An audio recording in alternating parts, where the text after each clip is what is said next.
तुंहिंजे लुड़कनि जो कसम, तूं जेकॾहिं न रुठल हूंदी त मल्हार जी दिलि टुटी पवंदी। मुझे भाव के मारियो आहे त मल्हार मारियो आहे चाचा, मल्हार मुझे भाव के मारियो आहे। पर शेरदिल हिन पूरे तरह में विहण जहिड़ो नाहे। साईं वरियल खान, शेरदिल तव्हांजो मंदो नाहे बाबा। मां तुंहिंजे ख़ानदान जो हिकिड़ो फ़र्द बि ज़िंदा न छॾियां। अस्सलाम वालेकुम दोस्तों, पापनगर जी न्यू अपडेट सां गॾु हाज़िर थी चुका आहियूं। इन खां पहिरीं असांजे चैनल ते न्यू आहे त सब्सक्राइब करे हाल ते क्लिक कंदा दोस्तों, जीअं साथ हलंदो रहे, लाट ॿधी रहे दोस्तों। त बिना देर हलो त पंहिंजी अपडेट जे तरफ़ तव्हांखे इंतज़ारु कोन था करायूं।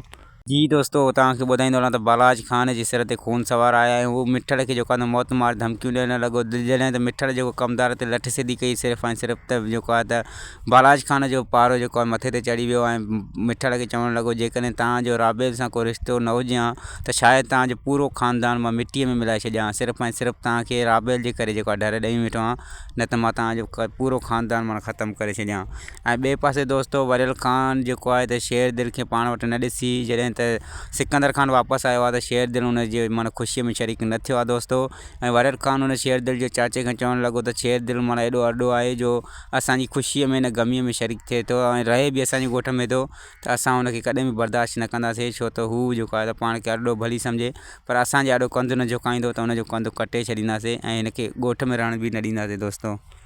ऐं ॿिए पासे दोस्तों, गमदिल खे इहो ई ज़हन में आहे त जेको मुंहिंजो भाउ वाब जो खूनी आहे त मल्हार ई आहे।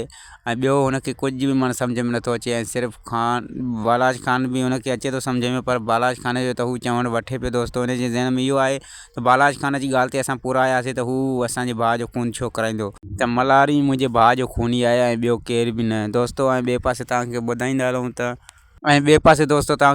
हलूं त मल्हार ऐं राबेल हिक ॿिए खे रोअंदे करे चयो त जेकॾहिं असां हिक ॿिए सां न मिलियासीं त असांजो जेको आहे त नसीबु ख़राबु आहे ऐं असां जेको आहे त हिक ॿिए खां जुदा बि न रही सघंदासीं।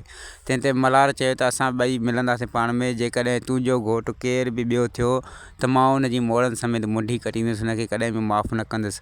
कीअं बि थिए असां तूं मां हिकु आहियूं। उमेदु आहे त हीअ वीडियो तव्हांखे पसंदि आई हूंदी। वधीक वीडियो ॾिसण ऐं ॿुधण लाइ सब्सक्राइब कयो असांजे चैनल खे। ख़ुदा हाफ़िज़।